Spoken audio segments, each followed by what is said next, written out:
निश्चित तौर पर वो प्राथमिक का जो मामला था जिसमें कि सबसे ज़्यादा लोग विवाद कर रहे थे कि बड़ा टफ क्वेश्चन आ गया है, उसमें तो बिल्कुल ही नहीं।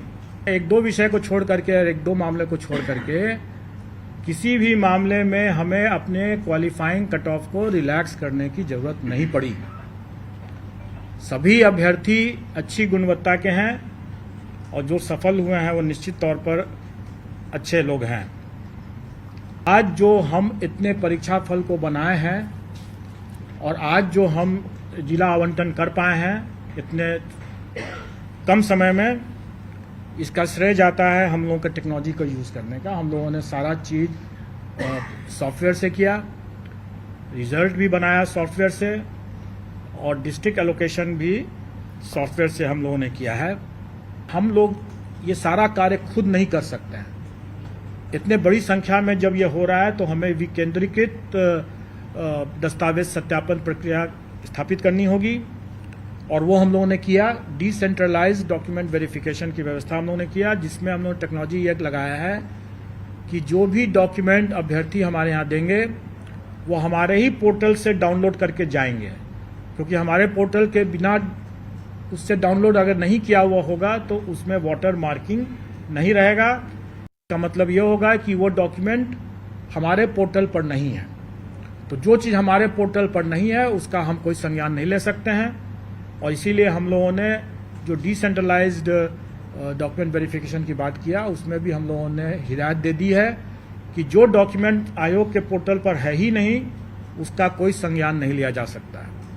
इसलिए जब भी कोई अभ्यर्थी वहां जाते हैं, जो सफल अभ्यर्थी जाते हैं डिसेंट्रलाइज्ड डॉक्यूमेंट वेरिफिकेशन के समय, अपने योगदान करने के समय, अगर उनको लगता है कि कोई डॉक्यूमेंट जरूरी है और वो हमारे पोर्टल पर नहीं उन्होंने अपलोड किया है तो वो बेशक अपलोड कर दें, अपलोड करें और फिर डाउनलोड करें और फिर उसको लेकर जाएं, क्योंकि उसमें वाटर मार्क हो जाएगा। वो प्रूफ होगा कि हमारे यहाँ वो आयोग के पोर्टल पर उन्होंने डाल दिया है, क्योंकि यही बाद में 10 साल 20 साल जब भी खोजा जाएगा तो यही डॉक्यूमेंट रहेगा और ये बहुत आवश्यक है। और इसीलिए इसमें भी हम लोगों ने टेक्नोलॉजी यूज़ किया कि वाटर मार्किंग और उसका रजिस्ट्रेशन नंबर दोनों को हम लोगों ने अंकित कर दिया। इन सब के बाद अब हम लोग कुछ आपको आंकड़े बता देना चाहेंगे जो आपके समझने के लिए होगा। और इसमें 11-12 की जो वैकेंसी थी उसमें 57,602, उसके अगेंस्ट में हम लोगों ने 23,701 रिजल्ट दिया है। यह रिजल्ट कम नहीं है क्योंकि टोटल अभ्यर्थियों की संख्या मुश्किल से 30,000 से भी अधिक नहीं थी। इसमें अभ्यर्थियों की संख्या जो थी इसमें 37,000 थी, जबकि रिजल्ट हम लोगों ने 23,701 दिया है। मैं उसका भी आपको विश्लेषण बता दूंगा। अभी हम लोग जो 11-12 का मामला है उसमें 23,701 हम लोग रिजल्ट दे रहे हैं। 9वीं-10वीं वाला जो मामला है उसमें 26,204 दे रहे हैं और प्राथमिक का जो मामला है उसमें हम लोग 72,419 रिजल्ट देंगे। टोटल हम लोग 204 है 9-10 का, प्राथमिक का है 72,419। टोटल हम लोग दे रहे हैं 1,22,324। और मैं आपको बता दूं कि जो अब आप लोगों को मिल जाएगा, मैं थोड़ी दूसरी बात बता देता हूं, मैं उसके बारे में बता रहा हूं। आप प्रश्न पूछेंगे मैं जरूर जवाब दे दूंगा। अभी मैं कुछ फैक्ट्स आपको बता रहा हूं। 1,22,324 अभ्यर्थी हम लोग के सक्सेसफुल हुए हैं। 1,22,324 टोटल हैं। और अगर हम लोग थ्योरेटिकल मैक्सिमम देखें, मतलब कहने का यह है कि कुछ कुछ विषय में अभ्यर्थी बहुत कम है, वैकेंसी ज़्यादा, स्वाभाविक है कि उससे अधिक हम दे ही नहीं सकते जितने अभ्यर्थी हैं। तो थ्योरेटिकल मैक्सिमम जो था वो 1,70,461 नहीं है, क्योंकि अभ्यर्थी कई विषयों में बहुत कम है वैकेंसी से। तो टोटल थ्योरेटिकल मैक्सिमम था 1,32,000, 1,31,000 कुछ 100 है, 1,32,000 मान लें। तो उसके विरुद्ध हम लोग देखा जाए तो हम लोग की उपलब्धि जो है वो 93% है। अब आप लोग जितनों का भी ये कहना था कि सरकार की नियत ही नहीं है अपॉइंट करने की, तो आप स्वयं समझ सकते हैं कि हम लोगों का क्या नियत था और हम लोगों ने क्या किया है। अब एक प्रश्न एक है जरूर, और वो प्रश्न है कि अभी जैसे पूछा भी गया कि बीएड वर्सेस बीटीसी का क्या होगा। तो इस पर तो मैं आप लोगों को सिर्फ एक गाने की पंक्ति बोल सकता हूं कि तुम्ही ने दर्द दिया है तुम ही दवा देना। अब जिसने दर्द दिया है वो दवा भी तो वही दे सकता है, और जब तक दवा नहीं है तब तक इलाज संभव नहीं है। मैं समझता हूं कि आप लोगों को उत्तर मिल गया होगा। सर तो इंक्लूडिंग रहेगा या नहीं सर? मैं समझता हूं कि आप लोगों को उत्तर मिल गया होगा। सर मतलब ये क्लियर हो गया ना सर, रिजल्ट दे रहा है प्राइमरी का। सर रिजल्ट हम प्राइमरी का बिल्कुल देंगे जी, 20 के बाद बिल्कुल देंगे। जब निकल जाएगा आप लोग खुद ही हम लोग के पोर्टल से आप लोग पता चल जाएगा। मैंने बता दिया कि जिसने दर्द दिया है दवा भी उसी को देना है, अगर दवा नहीं है तो कोई इलाज भी नहीं है। दर्द के साथ आगे जीवन आगे बढ़ाना पड़ेगा। दुर्गा पूजा से पहले दे रहे हैं रिजल्ट प्राइमरी का सर? हर एक प्रत्येक रिजल्ट जो है वो दुर्गा पूजा के पहले हो जाएगा।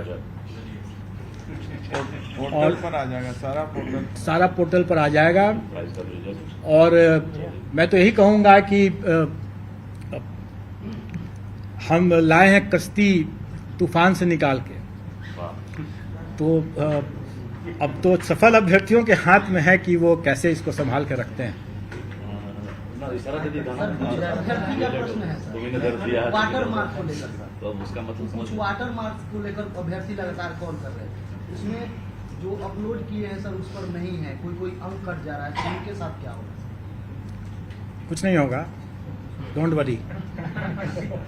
सर अगर कोई, जैसे मैंने क्या कहा कि हम लोग इसको पोर्टल को ओपन कर दे रहे हैं, अगर कोई अभ्यर्थी अपलोड नहीं कर सके हैं वो भी वहां पर अपलोड कर लेंगे और फिर से डाउनलोड करके जाकर दिखा देंगे। सर एक सवाल है, आपने कहा सबसे तेज रिजल्ट दिए हैं, लेकिन रिक्तियों के मुताबिक अगर देखा जाए तो नहीं, हमने ये भी कहा कि हम लाए कश्ती तूफान से निकाल सर योग्य ये अभ्यर्थी पूरे तूफान के माहौल से हम लोगों ने कश्ती निकाल के सर लाया। सीटें खाली रह गई, क्या मानते हैं अभी भी योग्य अभ्यर्थी की कमी है बिहार में? देखिए, जो सीट खाली रह जाती है या जैसे डॉक्यूमेंट वेरिफिकेशन जो अभी प्राइमरी का डिसेंट्रलाइज्ड वे में नए तरीके से अभी होना बाकी है, जो कि योगदान के समय होगा।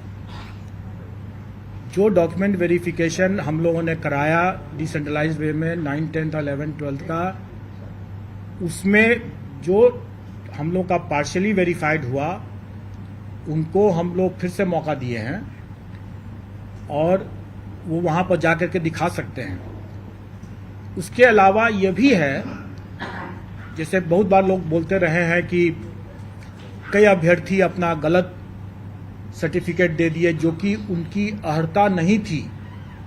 अब एसटीईटी की परीक्षा, बीएड की परीक्षा के पहले या बाद में, या पीजी की परीक्षा के पहले या बाद में, ये सब निर्णय राज्य सरकार को करना है। लेकिन अगर मान लें, आपसे मैं एक प्रश्न कर रहा हूं कि मैं एक अभ्यर्थी हूं और मैंने 11th 12th भी क्लियर कर लिया और 9th 10th भी क्लियर कर लिया,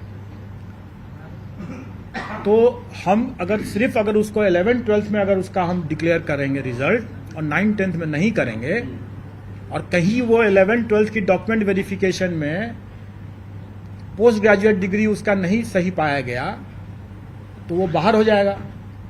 और अगर हम 9th 10th में उसका रिजल्ट नहीं देंगे तो उसमें ही बाहर हो गया, जबकि हो सकता है कि अंडर ग्रेजुएशन में वो सही हो उसका। तो इसलिए हम लोगों ने रिजल्ट में किसी को वंचित नहीं किया है।